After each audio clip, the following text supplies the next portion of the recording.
आइए हम महत्वपूर्ण बिंदुओं पर चर्चा करें। देश के हालात नाजुक होते जा रहे हैं। ये नाजीवादी और स्वदेशी आतंकी गैंग वाली सरकार देश की हत्या करना चाहती है। विधान, संविधान, न्याय विधा सबकी हत्या करना चाहती है। और हमारी जो राष्ट्रपति मुर्मू जी है ना, वो इनके हाथों की कठपुतली बनी हुई है। वे भी धृतराष्ट्र हो गई हैं, उनको कुछ नजर नहीं आ रहा। अरे अब तो आंखें खोल के देख लो कि क्या हो रहा है देश में। जब यहाँ पर देश के 300 सांसद यदि अपनी बात चुनाव आयोग को रखना चाहते हैं, उसको बताना चाहते हैं, जिसमें मुख्य बात थी एफआईआर, पूर्व राजीव कुमार के खिलाफ एफआईआर होना चाहिए, एसआईआर बंद किया जाए, जिसमें जो घोटाले हुए आपने ये किए हैं, ये सारे के सारे नाटक बंद किए जाएं। तीसरा, आपको डिजिटल वोटर लिस्ट देना चाहिए, क्यों नहीं दे रहे, इसका कारण बताइए। और चौथा बिंदु था कि सांसदों को आपसे मिलने से क्यों रोका गया, किसने आपको आदेश दिया कि इनको रोको, और पुलिस ने ऐसे कार्रवाई क्यों की।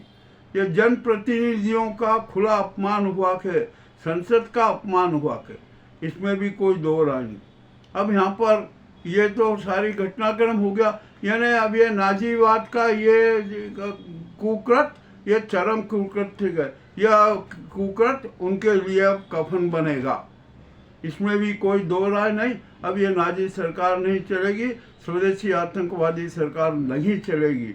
और राष्ट्रपति मुर्मू जी को हम ये 147 करोड़ जनता स्पष्ट कह रही है, जनादेश दे रही है कि इसी वक्त देश में राष्ट्रपति शासन की घोषणा कर दें। निश्चित आज ही इसी वक्त राष्ट्रपति शासन की घोषणा कर दें, और जो ये नाजी सरकार है इसको तत्काल भंग करें, तत्काल भंग कर दें।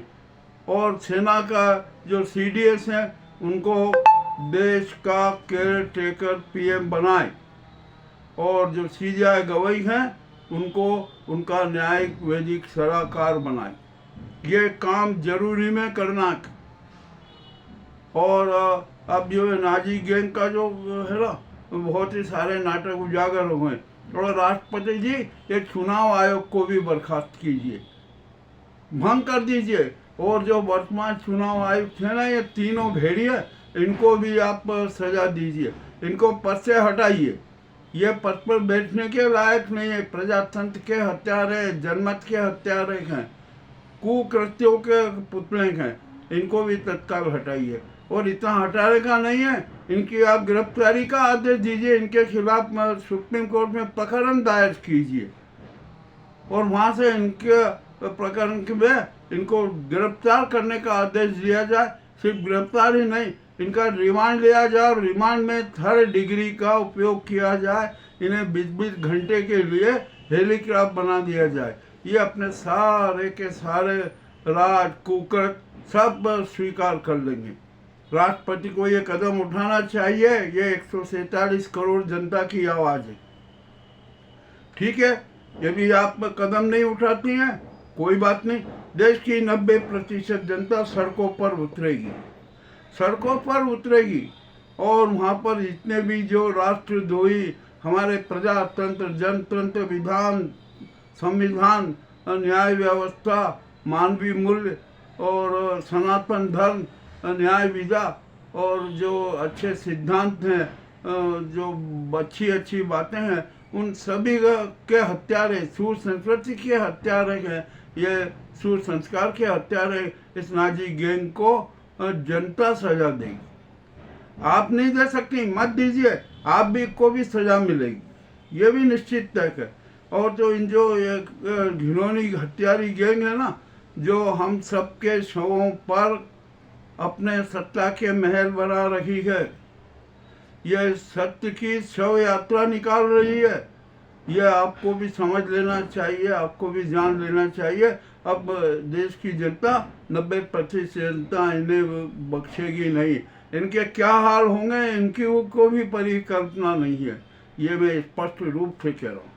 और राष्ट्रपति जी, यदि आपने जनता की मांग और जनता के सुझाव को मूर्त रूप नहीं दिया ना, तो आपको भी इस पद पर बैठने का अधिकार नहीं है।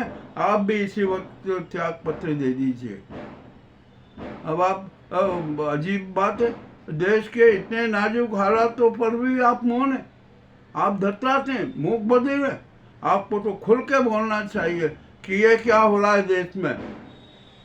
अभी इन्होंने एक छाती नाटक कर रहे हैं कि अरे ये सारे इनको विपक्षी नेताओं को, सांसदों को गिरफ्तार करने के लिए इमरजेंसी लागू कर दी जाए, आपातकाल की घोषणा कर दी जाए, ताकि ये जो नेता और जो है ना, इनको सबको आसानी से गिरफ्तार करके जेल में डाल दिया जा सके।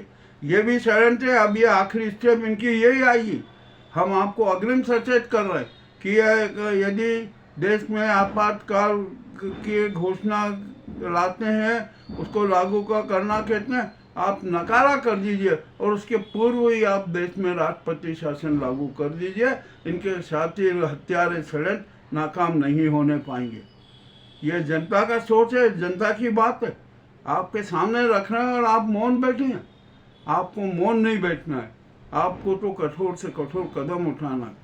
और अभी मैं डॉक्टर मोहन भागवत जी से भी कहना चाहता हूँ, अरे आप भी अब सड़कों पे आ जाइए। अब ये इनको नाजी गैंग और ये गुजराती गैंग, स्वदेशी आतंकी गैंग है ना, इसका अंतिम संस्कार करने के लिए आपको भी सड़क पर आना पड़ेगा। संघ के हर स्वयं सेवकों, जनता के साथ सड़कों पर आना पड़ेगा, तभी स्वर्णिम भारत की व्यवस्था आएगी, नहीं तो नहीं आ सकती। ये आप भी अब ध्यान रख लीजिए। और अब तो जनता का सोच बनता जा रहा है कि इन दुष्टों को, इन स्वदेशी आतंकियों को और इनके कुकृत्यों का अंतिम संस्कार करना ही राष्ट्र धर्म है, जन धर्म है, सच्चा धर्म है। ये मैं बातें आपके सामने रख रहा हूँ ना, राष्ट्रपति जी को भी बुरा लगेगा। अब हो सकता है कि मेरे पे मानहानि का प्रकरण दर्ज कर दें, करवा दें, कर दीजिए, कोई दिक्कत नहीं है। हम तो खुलेआम कहते हैं, हमें पता है कि किस तरीके से मानहानि के प्रकरण से निपटा जाता है। अरे सत्य के खिलाफ कोई प्रकरण नहीं चलता, सच बात के खिलाफ कभी प्रकरण नहीं चलता। और एक बात और बता दूं कि सत्य सिर्फ परेशान हो सकता है, पराजित तो हो ही नहीं सकता।